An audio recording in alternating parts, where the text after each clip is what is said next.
Bueno, hola gente, ¿cómo andan? Un gusto poder participar. Simplemente primero hago una breve presentación. Soy Santiago Lorenzati, tengo 43 años, estoy viviendo en Montebuey, un pueblo de la provincia de Córdoba. Soy ingeniero agrónomo, tengo una maestría en agronegocios que hice en la UBA, agronomía estudié en Zavalla, en la Universidad de Rosario, y bueno, me desempeño actualmente en el sector privado. Tengo una empresa propia que se llama Ocandú, que hacemos básicamente experimentación adaptativa, y estoy gerenciando una empresa que se llama Axo, que es de servicios de pulverizaciones aéreas y que también trabaja campos bajo arrendamiento en la zona acá de Montevideo, sudeste de Córdoba. Bueno, tengo una larga historia en APRESID. Ni bien me recibí en el año 98, empecé a trabajar en el área técnica de APRESID. Estuve 10 años trabajando dentro del staff y luego cuando me retiré de trabajar seguí participando de la comisión directiva hasta este año. Ahora por una cuestión de tiempos personales no estoy en la directiva desde abril, pero sigo participando en forma involucrada de algunos de sus proyectos, porque como ustedes lo vieron, esto se vive, se lleva muy en la sangre, ¿no? El pertenecer a la institución. Y particularmente, dentro de la institución, tuve un rol bastante, digamos, importante, o junto con el resto del equipo, en la elaboración del programa de agricultura certificada, que fue el tema de tesis de mi maestría de agronegocios. Así que bueno, hecha la presentación formal, arrancamos un poquito con la charla. La idea es repasar algunos conceptos que para nosotros son básicos, pero no por básicos dejan de ser importantes. Todo lo contrario, son la clave para entender o tratar de entender un sistema de siembra directa sustentable. Les pido que si se corta o algún problemita me lo escriban por chat, así los veo digamos que va todo bien. Así que si te pido, Tommy, alguno, mandame un chat que está todo ok, así arranco con la charla.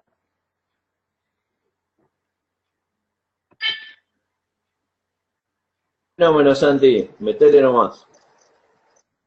Bien, lo primero que tenemos que tener en cuenta es que si nosotros nos remontamos a la historia de la agricultura, que es la historia de la agricultura tradicional o agricultura bajo labranza, justamente lo que hacíamos era modificar el ambiente, principalmente el suelo, con un instrumento de labranza, como puede ser un arado, un disco, rastras.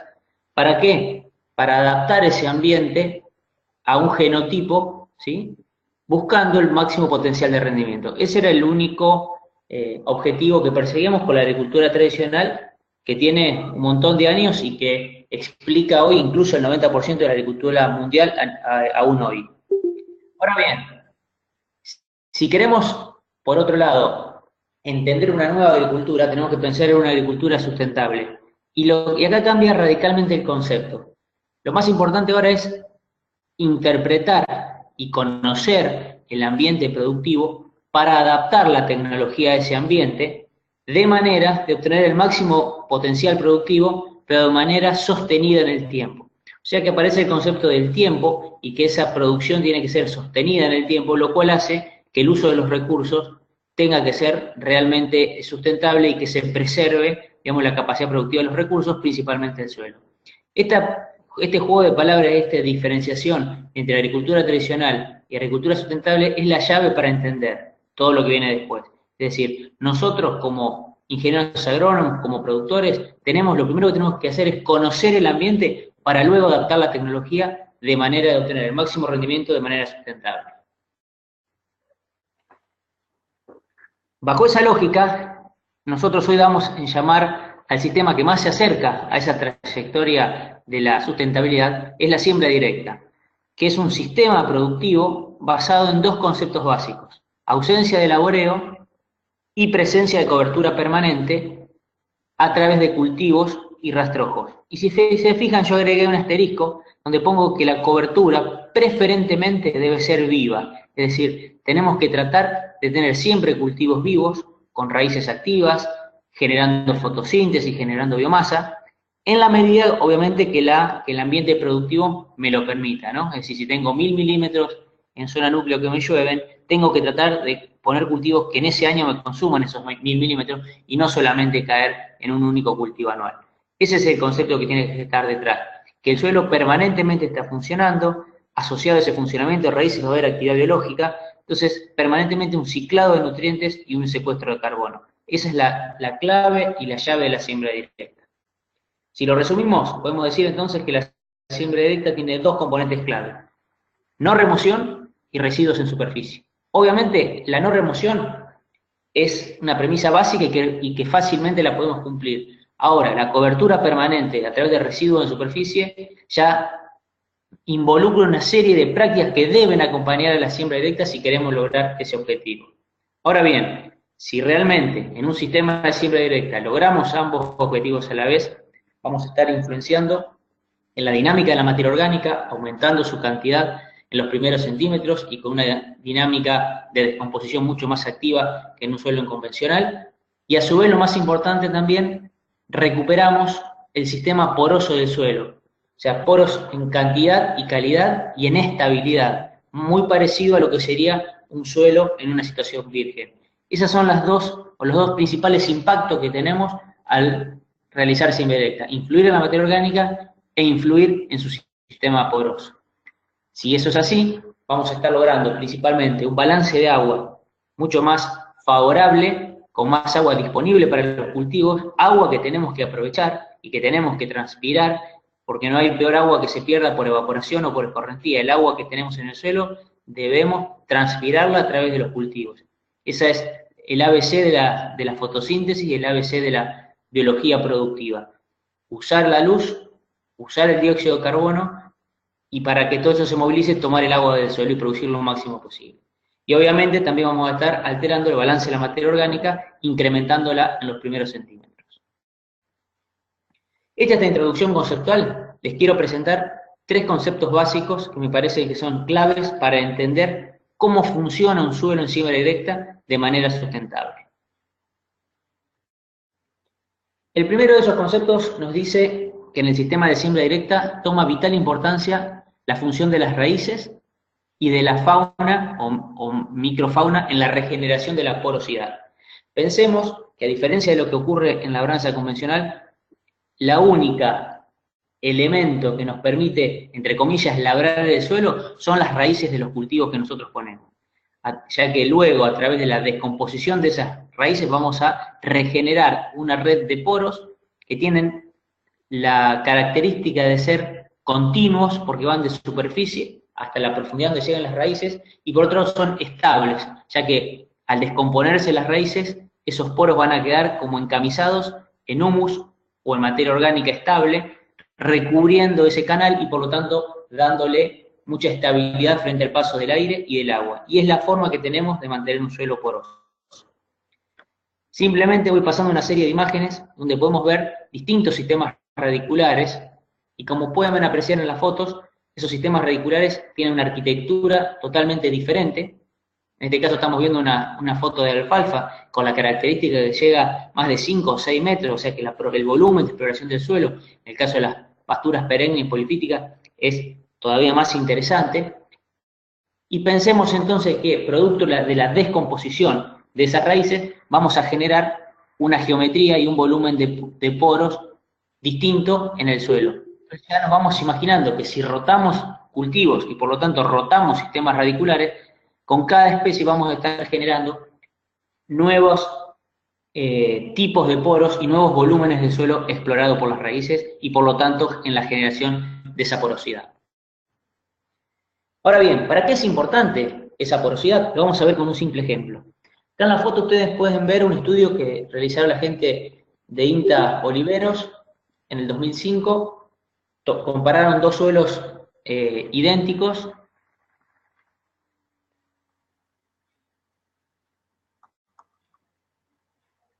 Uno es, en este caso, un suelo con un monocultivo de soja, en el que estamos viendo en la foto, que tiene, en los últimos 10 años, tuvo 9 cultivos de soja y uno solo de maíz, que hace 45 años que está en agricultura continua, y de esos 45 años, los últimos 12 en siembra directa. Es decir, que un suelo que si bien tiene siembra directa, podemos decir que tiene una pésima rotación. Entonces, cuando se hace un perfil cultural, lo que se ve es básicamente sectores totalmente densificados, masificados, con dificultad de infiltración de agua, por lo tanto también de crecimiento de raíces.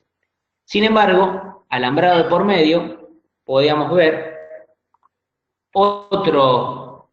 otra situación, con mismo tipo de suelo, donde en realidad vemos un suelo mucho más oscuro, o sea que claramente tiene mayor cantidad de agua almacenada, y con zonas densificadas mucho menos importantes o asociada a alguna huella, pero totalmente reversible con el accionar de las raíces.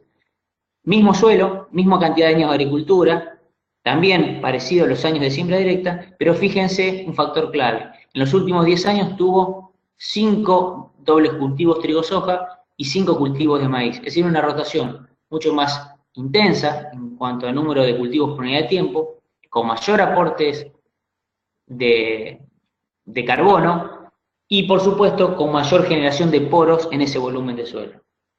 Lo interesante de esto es cuando se analizó en esas dos situaciones de suelos idénticos genéticamente, que solamente diferían por la rotación que tenían, cómo fue la velocidad de infiltración.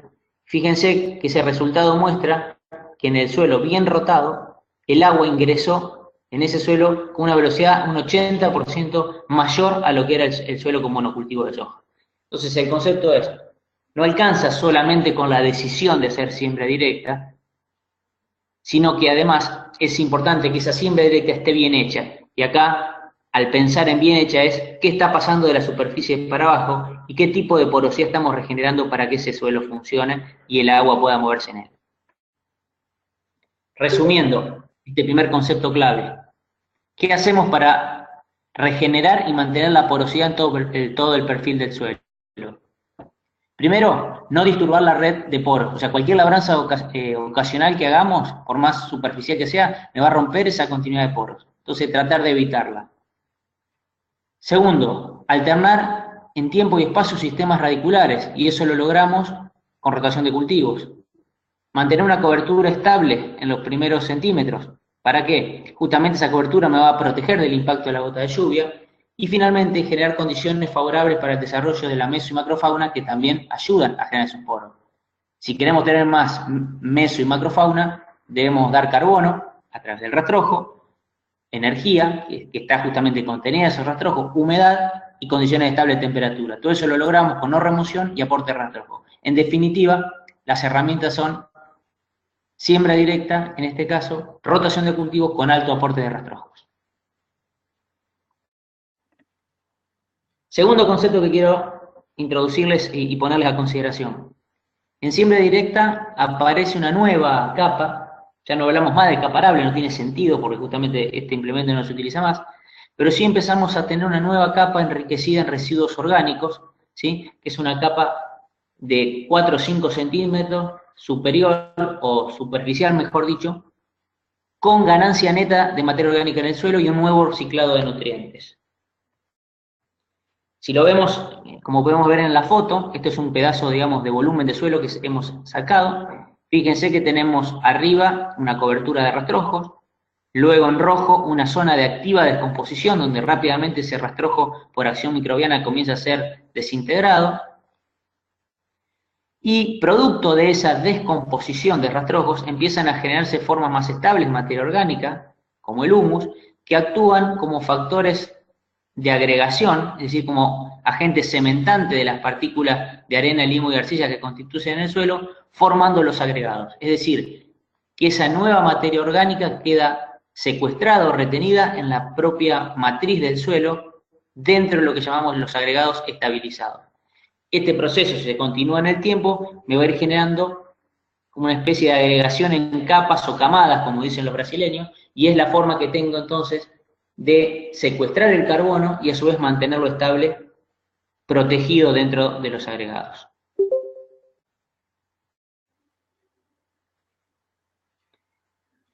Podemos decir entonces que esos agregados se van formando en capas en relación a la deposición de los residuos culturales que nosotros hagamos. De ahí nuevamente la importancia del tipo de rastrojo ya que dejemos. no solamente las raíces, sino también del volumen de rastrojo que aportemos en cantidad y calidad en la parte superficial del suelo.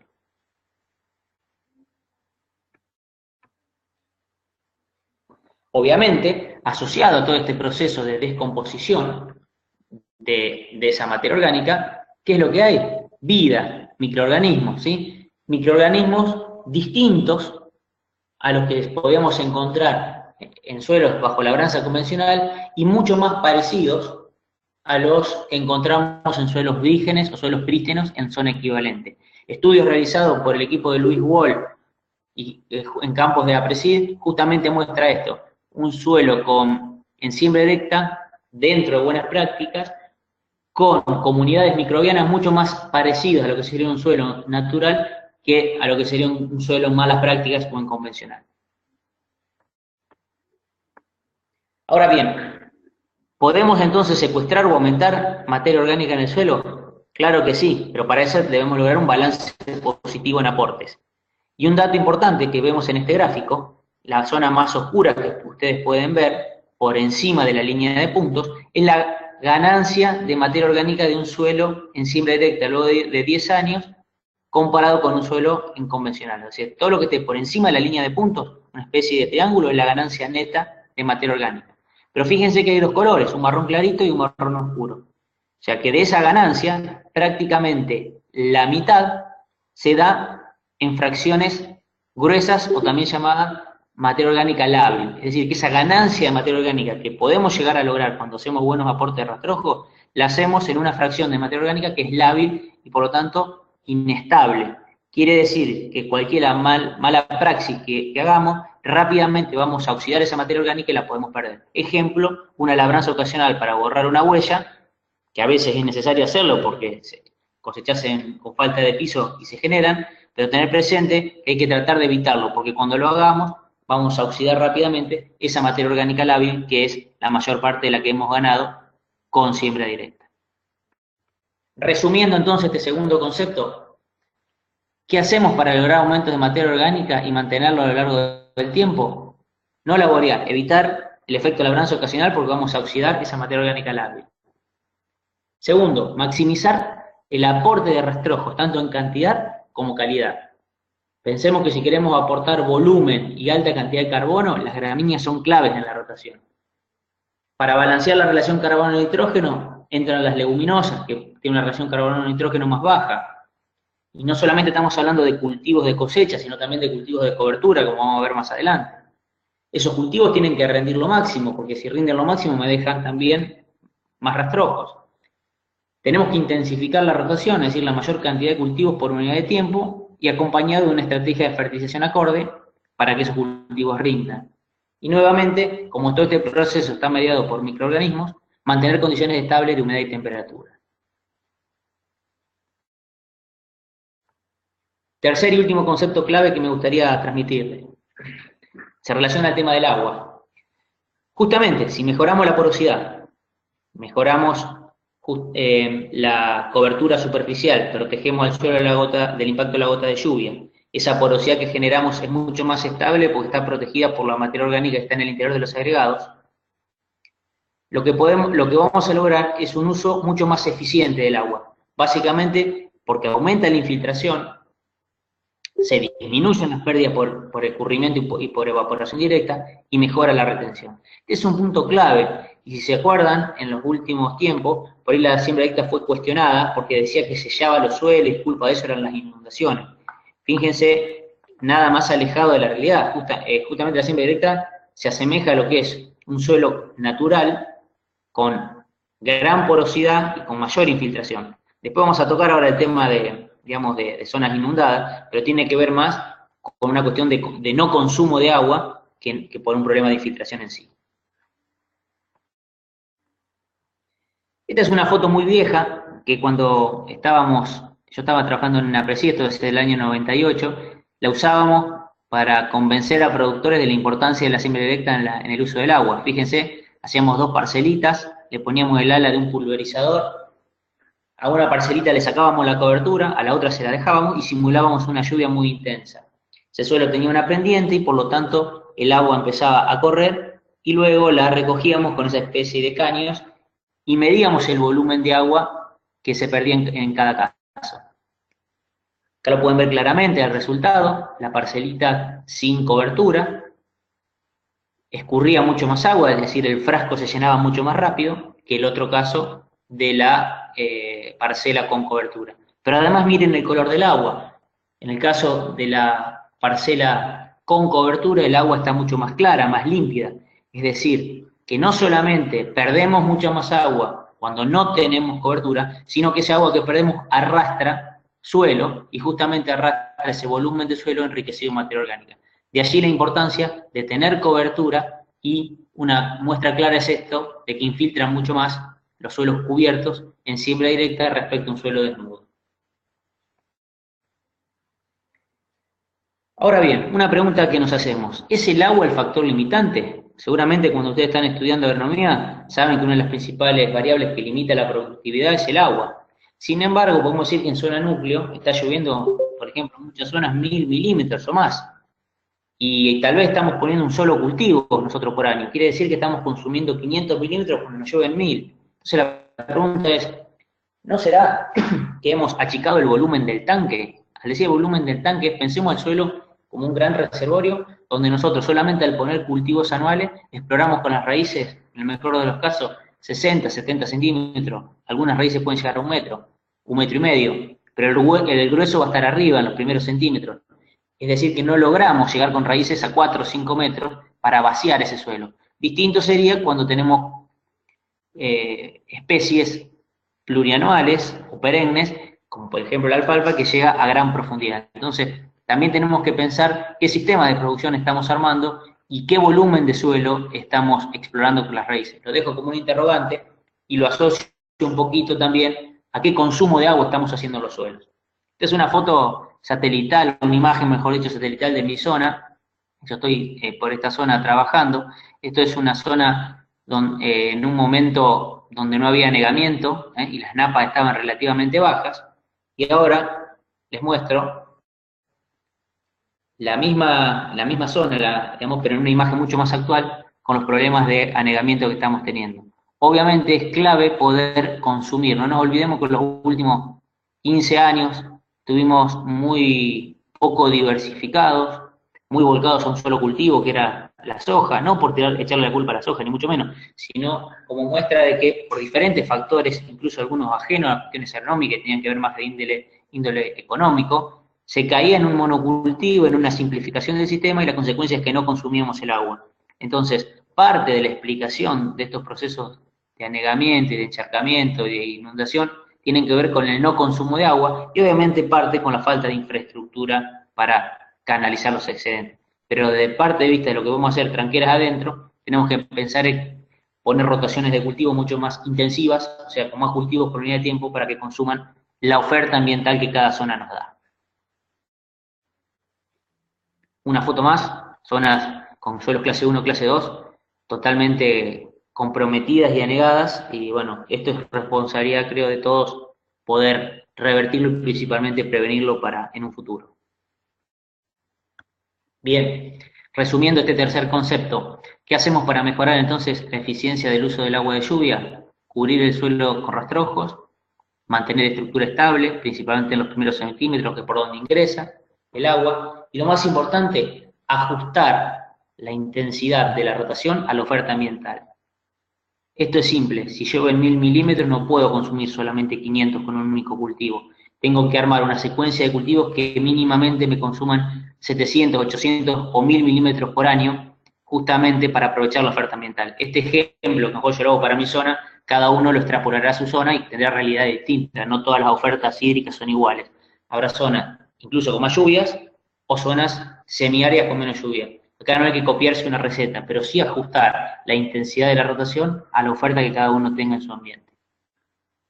Y en la medida que los sistemas nos lo permitan, usar cultivos que profundicen el volumen de suelo explorado por las raíces.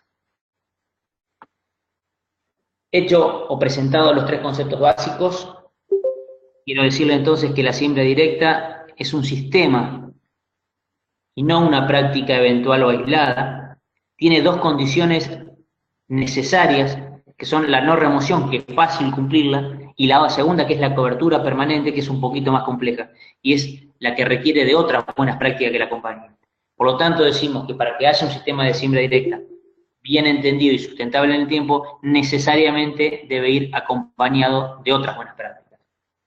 Entonces, la básica es la siembra directa, basada en la no remoción con presencia siempre de cobertura, pero de la mano de una rotación de cultivos diversa e intensiva. Diversa hace referencia a la cantidad de cultivos distintos. Recordemos la importancia de las raíces, la importancia del aporte diferencial de rastrojo en superficie. E intensiva hace referencia a la cantidad de cultivos por unidad de tiempo. La rotación debe ser tan intensiva que me permita aprovechar la mayor cantidad de milímetros que el ambiente me ofrece y no debe ser laxa para que tenga sobrantes o excesos de agua que después me compliquen por inundaciones o no me permitan aprovechar el máximo potencial de esa región. Tampoco podemos pasarnos de rosca y en una zona totalmente semiárida poner 2 cultivos siempre, porque seguramente los 2 cultivos van a fracasar. Por eso les repito, no hay receta. Lo que hay es interpretar, tenemos que tener la capacidad de interpretar la oferta ambiental y adaptar la estrategia productiva a esa oferta ambiental. Volvemos al primer slide que vimos. Conocer el ambiente y adaptar la tecnología a ese ambiente para obtener el máximo rendimiento sustentable en el tiempo. Tercera buena práctica que debe acompañar a la siembra directa, la nutrición balanceada con reposición de nutrientes. Todos sabemos, lo han estudiado ustedes, que hoy hay 3 nutrientes básicos, por lo menos, que responden en buena parte de la pampa argentina, que son nitrógeno, fósforo y azufre, y seguramente según cultivo y zona aparecen otros micronutrientes también que empiezan a tener respuesta. Pero cuando hablemos de nutrición, no solamente pensar en fertilizantes, sino también pensar en que parte de esa nutrición, principalmente la nitrogenada, puede estar de la mano de la fijación biológica. Así que no descuidemos este tema, ya no solamente con los nódulos, por ejemplo, de una leguminosa de cosecha, como puede ser la arveja o la soja, sino también de los cultivos de cobertura, como pueden ser en la vicia, que ahora vamos a ver un ejemplo. Otra de las buenas prácticas que debemos acompañar a la siembra directa es el manejo integrado de plagas, de malezas y enfermedades. Acá habría muchísimo para hablar, pero sabemos hoy el problema complicado que tenemos con muchas de las malezas, y eso es la consecuencia de una simplificación de un sistema durante mucho tiempo, y el caído en la simplificación del uso de un único herbicida, de una falta de rotación de cultivos, una falta de rotación de estrategias de manejo, y dentro de la estrategia química, una falta de rotación de mecanismos de acción. Todo eso nos ha llevado hoy lo que vemos hoy con la eclosión de gran cantidad de biotipos resistentes a diferentes moléculas herbicidas. Recordemos entonces, si hacemos un manejo integrado, debemos conocer la biología de la plaga o la maleza, la ecofisiología del cultivo y las condiciones ambientales que median esa relación. Esto es válido tanto para malezas, para insectos o para enfermedades. Solamente un ejemplo, esto requiere que pateemos los campos. No vale hacer recomendaciones acodados en la ventanilla de la camioneta. Hay que bajarse, hay que monitorear, hay que tirar el paño, hay que agacharse y ver qué maleza está germinando, hay que conocer el banco de semillas de cada lote, hay que conocer la historia de los lotes para ver qué enfermedades puedo tener o cuáles me pueden aparecer. O sea, les recuerdo, no hay receta, pero sí tenemos que estar con los ojos abiertos, atentos y con una mirada siempre sistémica. Finalmente, tenemos que, si vamos a utilizar la herramienta química como una de las patas del manejo integrado, ya sea para las malezas, para las plagas o las enfermedades, hacer un uso eficiente y responsable de los fitosanitarios o agroquímicos. Más aún en la actualidad, donde más allá de tener que hacerlo con una cuestión de eficacia, de control, tenemos que ser más que prolijos y poder dar evidencia de ello hacia el resto de la sociedad, ya que con causa en algunos casos o sin causa en muchos de ellos, estamos muchas veces desde el agro puesto en el banquillo de los acusados por el uso de los fitosanitarios. Por lo tanto, tenemos que ser sustentables y poder mostrarlo. Y eso se comienza a hacer haciendo buenas prácticas. En este caso, buenas prácticas de aplicación. Entonces, es fundamental cumplir con la legislación local, receta fitosanitaria, obviamente primero monitoreo, receta fitosanitaria, calibración de equipo, uso de elementos de protección personal, y dar evidencia al resto de la sociedad de que hacemos las cosas bien. Para eso existen los esquemas de certificación que les voy a contar al final. Y por supuesto, usar todas las herramientas digitales que hoy tenemos a disposición para ser mucho más eficiente. Este es un nuevo campo que se abre y creo que con gran posibilidades dentro de nuestro sector, el uso del Big Data, de la georreferenciación, de las aplicaciones variables georreferenciadas. Creo que estamos en pañales en este tema, estamos empezando a entender cómo usar esta tecnología y bueno, creo que es un desafío principalmente para todos ustedes como jóvenes que se incorporan al área. Hasta acá entonces las buenas prácticas que acompañan la simple directa. Para ir cerrando, le voy a contar un ejemplo de buenas prácticas puestas en acción. Entonces, para eso le voy a mostrar una experiencia de 13 años de combinación de siembra directa, fertilización y rotación, y vamos a ver algunos aprendizajes que podemos sacar de este ejemplo. Este es un ensayo, entonces, que se planteó, donde, como pueden ver, había 6 tratamientos, un testigo absoluto sin fertilización, y luego franjas con fertilización, que ahí pueden ver los nutrientes que se le agregaban a cada franja. Esas franjas se mantenían estables en el tiempo, es decir, donde había testigo, fue 13 años testigo, donde había fósforo y nitrógeno, 13 años fósforo y nitrógeno, y así sucesivamente.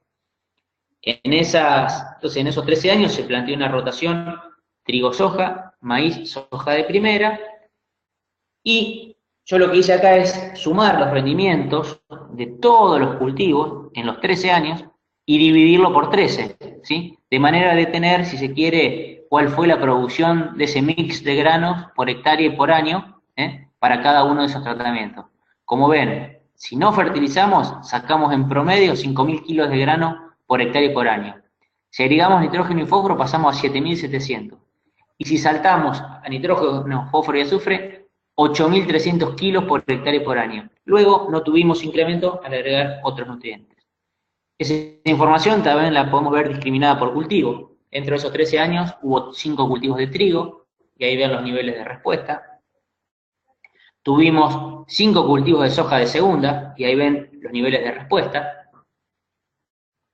Hubo 4 cultivos de maíz en esos 13 años. Fíjense cómo es un cultivo que expresa claramente la mejora del ambiente, en este caso por mejora de nutrición. Nuevamente, respuesta a NPS. Y también la soja, que es un cultivo que por ahí no expresa tanto la mejora en fertilidad, igualmente en este caso lo pudo expresar y con rendimientos altos. Ahora bien, esa es una parte de la película, pero al lado de ese ensayo hicimos uno es exactamente igual, pero con una rotación mucho más intensiva. Es decir, que apuntaba a tener 2 cultivos por año, ¿sí? O sea, ya comparábamos no solamente el tratamiento de fertilización, que eran los mismos que les mostré, sino que además comparábamos 2 rotaciones. Por un lado, una rotación estándar, trigo-soja, maíz-soja de primera, comparado con una rotación intensiva, no estabilizada, pero que apuntábamos a tener 2 cultivos por año. Esas rotaciones cruzadas por los tratamientos de fertilización que ya les mostré. A manera de síntesis que lo puedan ver, acá tienen las campañas evaluadas, la rotación estándar, trigo-soja, maíz-soja de primera, y luego se repite la secuencia, en tanto que la rotación intensiva, casi 2 cultivos por año, 1,85, trigo, maíz, maíz, trigo, sorgo, trigo, soja, maíz, etcétera, etcétera, incluso con la aparición de cultivos de cobertura en los últimos años. Es decir, que comparábamos esas 2 rotaciones con los mismos tratamientos de fertilización que les mostré anteriormente. Entonces, ahora les vuelvo a mostrar la misma gráfica, o sea, lo que está en rojo es la misma que ustedes vieron, la rotación estándar, es decir, la producción promedio de granos por hectárea y por año, en rojo en rotación estándar y en azul en rotación intensiva. Fíjense que en la medida que intensificamos y empezamos a fertilizar, ya accedemos a un segundo escalón. De nada nos sirve intensificar y no fertilizar. Los 2 testigos están planchados en 5.000 kilos. Ahora, si intensificamos y empezamos a fertilizar, pasamos de 7.700 a 9.100, de 8.300 a 9.500 y nos estabilizamos en niveles productivos mucho más altos. En resumen, si ahora comparamos los 2 tratamientos NPS de las 2 rotaciones y los aislamos, y esos tratamientos los dividimos por la cantidad de lluvia que me llovió en esos 13 años, es decir, los kilos de grano que cada tratamiento, testigo y NPS produjo en una rotación y en la otra es lo que ustedes ven en los gráficos, dividido por los milímetros llovidos. Quiere decir que en la rotación estándar, trigo, soja, maíz, soja de primera, sin fertilizar, produzco 5 kilos de grano por cada milímetro de agua que me llovió. Si la fertilizo, salto a 9. Ahora, si paso a una intensiva, si además, ¿qué hago? Además de fertilizar, intensifico la rotación, salto a 10. Quiere decir que con la misma oferta ambiental, un productor puede producir 5 kilos, 9 kilos o 10 kilos.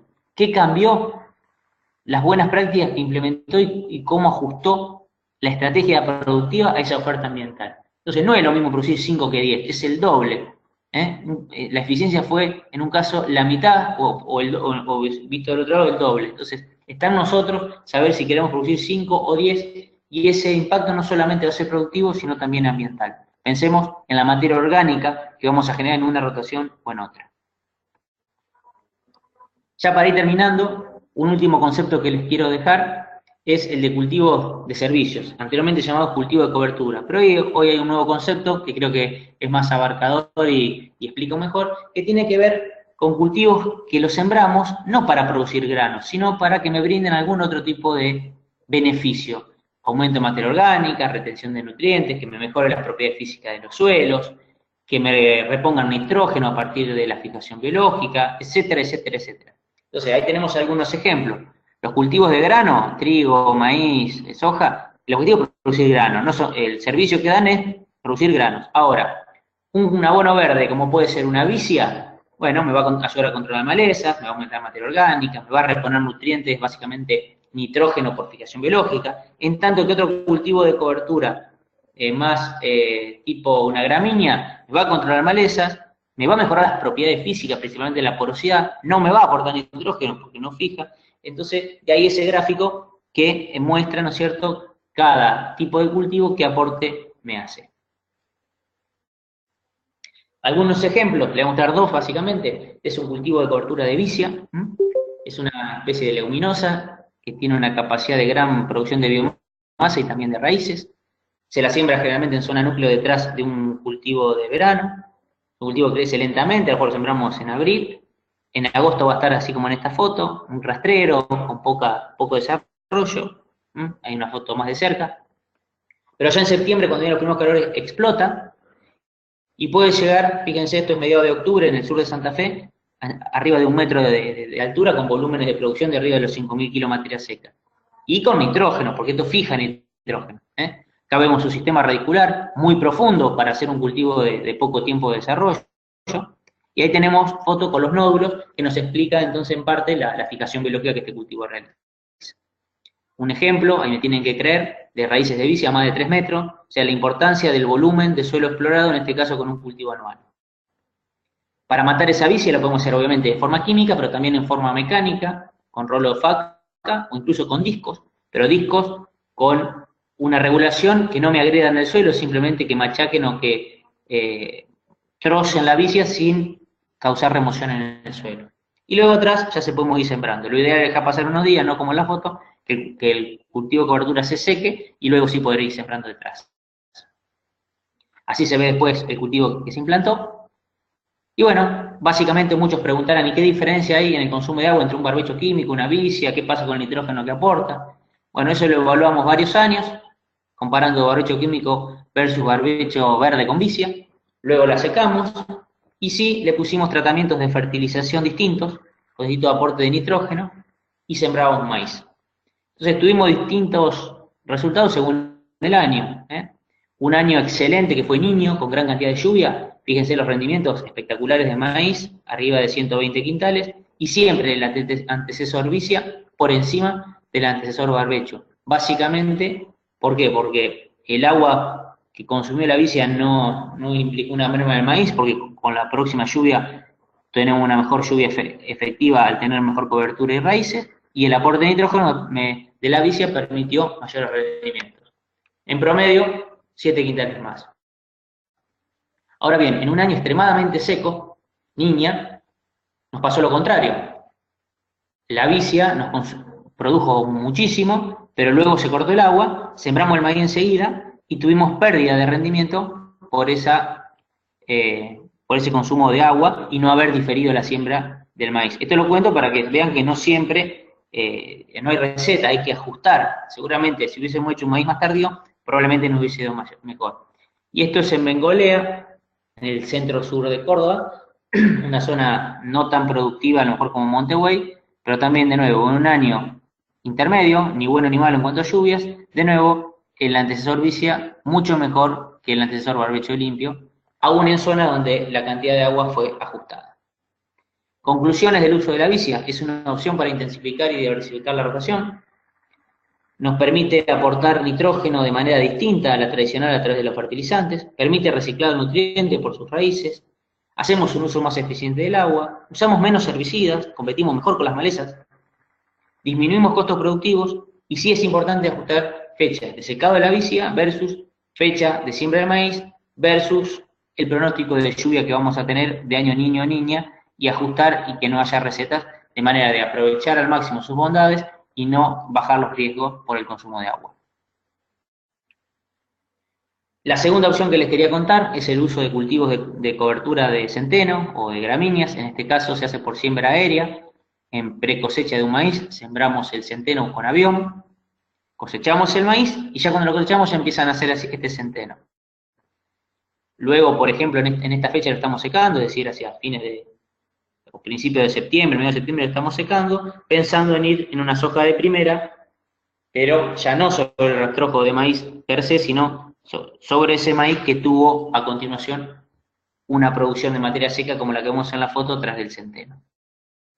Sembramos la soja, esto nos permite una competencia mucho mejor, principalmente con yuyo colorado, que es una maleza problemática, pero que se la ve mucho, o que, digamos, tiene menores camadas de emergencia en la medida que le metemos cobertura, porque no le gusta que haya cobertura. No le digo que no van a hacer, pero sí es una herramienta complementaria al uso de herbicidas residuales. Bueno, esa soja se desarrolla y simplemente le muestro fotos, digamos, de lo que fue la campaña pasada en una estrategia de manejo como la que le describí. Finalmente cosechamos y fíjense el nivel de cobertura que se logra con ese tipo de manejo. Este lote hoy está sembrado con trigo. Esta otra opción de uso de cultivo de cobertura de centeno, esta es una costa de río, también se lo sembró en siembra aérea en precosecha de soja, se lo dejó semillar, en este caso del centeno, sembramos maíz detrás de ese colchón de centeno totalmente ya semillado, el maíz nació, se desarrolló, y ya ese maíz tardío, cuando llegamos a cosecha, fíjense, ya teníamos resiembra natural de centeno, producto de haber dejado semillar, en un ambiente, piensen ustedes que es costa de río, donde generalmente se encharca, generalmente hay falta de piso, si los suelos se pelan y se secan, se salinizan, o sea que es una estrategia adaptada a ese tipo de ambientes. Para cerrar, y ya sí ahora terminar, la siembra directa ha evolucionado, hoy lo vemos como un sistema permanente, basado en la no remoción y cobertura permanente de suelo, como les dije, preferentemente viva. Pensar que no siempre la limitante es el agua y nos tenemos que animar a la intensificación en función a la oferta ambiental de cada lugar. Pensar que tenemos que revalorizar a la fijación biológica de nitrógeno como una nueva forma de aportar nitrógeno a nuestros sistemas. Por lo tanto, hoy hablar de siembra directa es gestionar la oferta ambiental. Y agrego, adaptar la estrategia productiva de manejo a esa oferta ambiental. La rotación es la clave y la llave para ajustar justamente la intensidad o la capacidad productiva que vamos a tener en función a la oferta ambiental que llevemos. Por lo tanto, si hablamos de siembra directa, debemos hablar de una siembra directa asociada a un conjunto de buenas prácticas como la que estuvimos viendo. Finalmente, este sistema, si lo tenemos bien ajustado, nos va a permitir frenar la erosión, menor uso de combustible, mantenimiento o mejora de la materia orgánica, mayor eficiencia del uso del agua, recuperación de la fertilidad de los suelos, menores costos productivos y mayor estabilidad de producción. Todos estos beneficios que el productor vio y por eso los adoptó. Sin embargo, hay mucha gente que todavía la sigue viendo solamente como ausencia de labranza, o sea, como una herramienta muy puntual y solamente ve sus ventajas operativas y económicas. Quien la ve así, como algo muy coyuntural o como una herramienta, no va a ser un sistema sustentable por más que esté en siembra directa.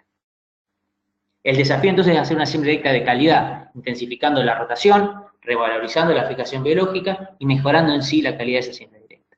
Es más, hoy ese sistema de siembra directa basado en buenas prácticas agrícolas, también podemos acompañarlo de buenas prácticas empresariales, ambientales y productivas, y podemos certificarlo. Entonces ya no solamente lo que lo vamos a hacer, sino que lo podemos certificar, y esta es una herramienta diferencial para empezar a comunicarnos con el resto de la sociedad.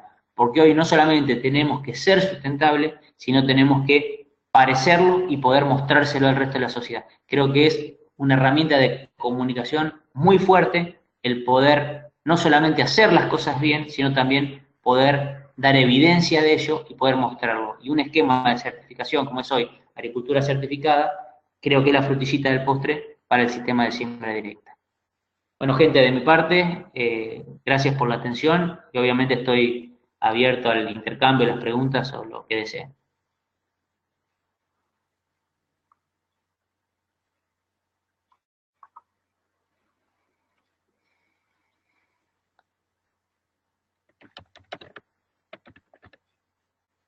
Buenísimo, Santi, muchísimas gracias. Acá no se puede aplaudir, porque si abro todos los micrófonos va a ser medio un despelote. Pero chicos, ¿quién se anima a comentar algo? ¿Tienen preguntas? ¿Qué les parece? ¿Alguno? Chino, dale.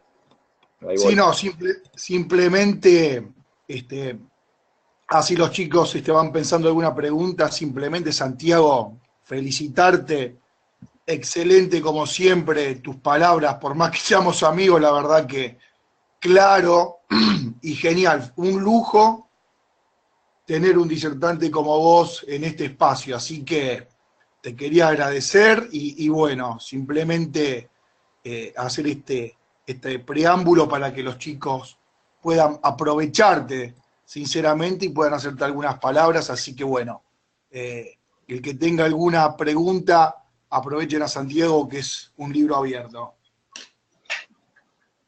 A ver si arrancamos, a ver, me dejan. ¿Cómo es? Daniel Pérez tenía una pregunta, le abro el micrófono, a ver. Esperá. Ahí. Fallé acá. Hacela por chat, Daniel.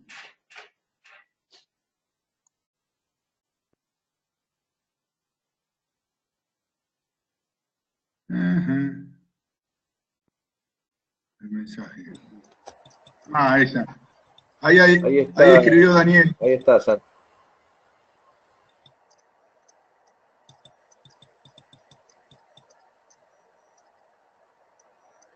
Ah, bárbaro, ahí estoy leyendo, un segundo. Bueno, dice, sin duda la siembra directa es un sistema integrado que tiene como fin principal la conservación de los recursos y la utilización de manera adecuada del ambiente, en un marco de buenas prácticas. Sus ventajas están a la vista. En alguna diapositiva decía, si no me equivoco, que no hacer remoción de suelo, labranzas verticales se considera dentro de la siembra directa. Bueno, vamos por partes. No, yo lo que digo es, las labranzas verticales no son, digamos, no están contempladas como un elemento permanente dentro de un sistema de siembra directa. ¿Cuándo puede aparecer una labranza vertical para no ser dogmático? Vamos a suponer, yo llego alquilo un nuevo campo, sé que está totalmente compactado, hago un perfil cultural y lo veo totalmente, no infiltra. Bueno, tal vez en ese caso me convenga, para empezar rápidamente a hacer una labranza vertical, lograr una cierta, llamémosle, no es una falsa porosidad, pero por lo menos permitir que el agua infiltre y rápidamente meter una rotación intensiva, cosa de no tener que volver a una labranza. Es decir, ahí la labranza es la solución a un problema anterior, que fue un mal manejo previo, que pude corregir en cierta forma rápidamente con una labranza, pero no es la solución en sí la labranza, sino que la solución son las buenas prácticas que vienen a posteriori. Es decir, lo tomaría como algo coyuntural en casos muy puntuales o especiales, pero no como algo que se forme parte del sistema en sí, una vez que el sistema esté estabilizado. Y después planteás erosión hídrica y eólica, cobertura muerta o cultivos de servicio. Bueno, la clave es, yo quiero tener tanto la mayor cantidad de cultivos vivos como la oferta ambiental del lugar me lo permita. O sea, tampoco podemos pasarnos de rosca, como decís, forzar a meter cultivo de cobertura, cultivo de servicio, tener siempre el campo verde cuando me llueven 400, 500 milímetros, porque lo más probable es que tumbe la chata. Ahora, si me llueven 1000, sí tengo esa posibilidad. Entonces, es la máxima cantidad de cultivos por unidad de tiempo en la medida que el ambiente me brinde su oferta para hacerlo. Si puedo elegir, siempre trato de tener algo vivo, repito, siempre y cuando no me juegue después en contra del consumo de agua. Y cuando piensen en algo vivo, no solamente piensen en cobertura superficial, sino que piensen en raíces por porosidad, pero también en raíces porque asociado a esas raíces en la zona de rizosférica hay gran actividad biológica, o sea que son muchísimos los beneficios de tener, digamos, actividad biológica y cultivos vivos. Y después me preguntas si un suelo con baja proporción de macroporos es posible recuperar con el sistema de siembra directa. Volvemos a lo que te dije antes. En algunos casos, a lo mejor con un cultivo agresivo con raíces, tipo trigo sorgo, por ejemplo, trigo maíz en un primer año, ya lo puedes recomponer. En situaciones demasiado complejas o totalmente de suelos degradados, una labranza de corrección inicial, pero para luego estar en siembra directa, o sea, no seamos dogmáticos, pero sí entendamos los fundamentos del sistema. La labranza per se no tiene sentido si hacemos bien las cosas. Ahora, si venimos de una mala historia y tenemos que corregir por única vez, no es tampoco una mala palabra. ¿Por qué? Porque corregimos para luego mejorar. Así que eso es un poquito la respuesta, o mejor dicho, mi mirada a tus planteos.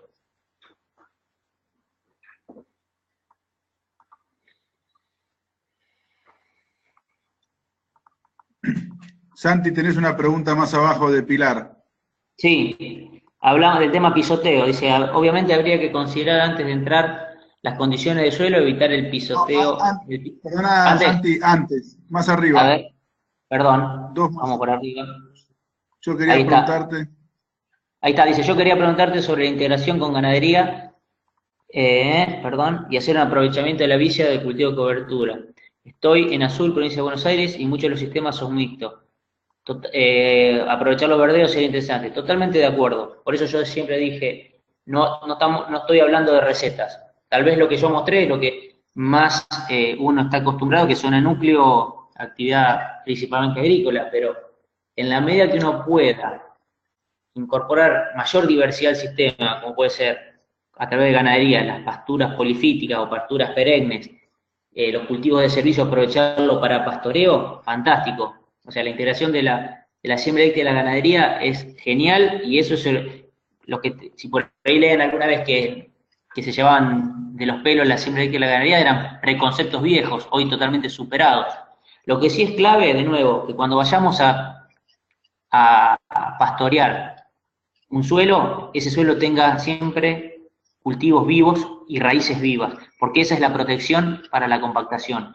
Por más que estemos con algo de humedad, si el suelo tiene raíces vivas, luego al sacar la hacienda y descomponerse ese cultivo por la muerte o porque lo sequemos, las raíces se descomponen y me regeneran la porosidad. Distinto es si pastoreo rastrojos muertos, o sea, llamémosle una carga excesiva solamente para levantar alguna espiga de maíz en un rastrojo muerto y lo hacemos con humedad, ahí sí puede darse el problema de compactación. Pero bien manejado no tenemos ningún tipo de problema, y totalmente de acuerdo en aprovechar los cultivos de cobertura o de servicio para eso.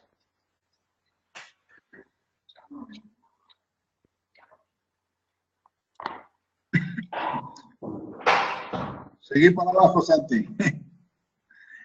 Sumado, pastorear rastrojo vivo. Sí, bueno, tal cual es lo que estamos hablando.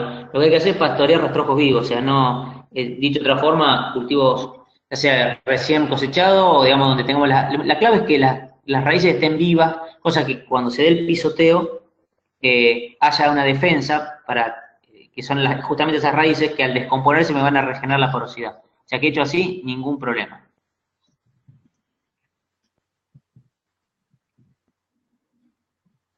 Bueno, dice, considerar evitar pisoteo excesivo, obviamente, todo lo que hagamos en prevenir a dañar la estructura del suelo, ya sea con maquinaria o con hacienda, lo tenemos que hacer, pero tengamos siempre presente el concepto de raíces vivas al momento de pastorear.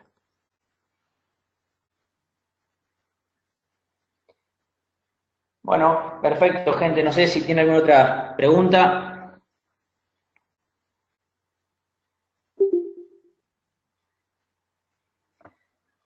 Si no, chicos, yo también agradecerles la atención y el interés y obviamente que esto no termina acá, o sea, que esto sirva como un como un primer disparador, una primera charla o un espacio que vamos a tener, que seguramente en la próxima conmigo o con otras personas sigamos intercambiando otros temas y que también opinen ustedes, que alguna vez también escucharlos a ustedes, sus dudas o sus planteos, o nosotros también poder escucharlos. Así que, buenísimo.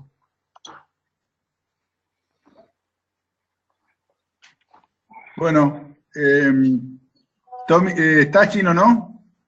Sí, sí, acá estamos, Andrés. Bueno, ahí hay Bueno, una yo creo que... pregunta, Sí, Tomás, por favor. Diana. No, ahí estaba Diana por escribir o si querés sacarte estás con el micrófono silenciado, Diana, si querés abrirlo, escuchamos. Ah, ahí está escrita, ahí la escribió.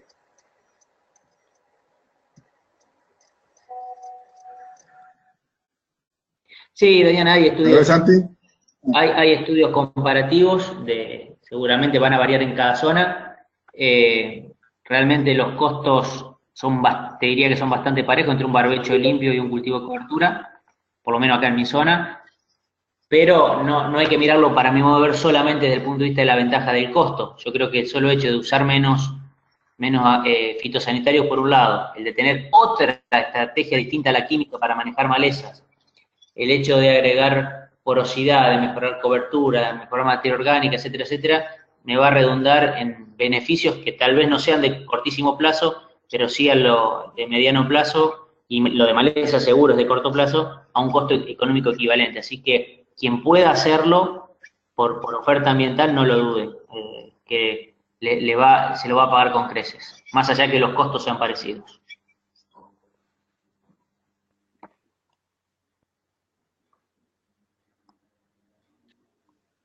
Bueno, Santiago, sé que también tenés, no sé si hay alguna pregunta, pero bueno, ya agradecerte por todo tu tiempo, Santiago, la verdad que excelente y bueno, y siempre contamos con vos para lo que necesites y nosotros también contamos con vos para aclararnos esto tan lindo que es la siembra directa. Así que bueno, Santi, te dejamos, sé que tenés tus obligaciones, así que bueno, nosotros si quieren seguimos un poquito más, pero me parece que te queremos agradecer y excelente tu presentación, Santiago.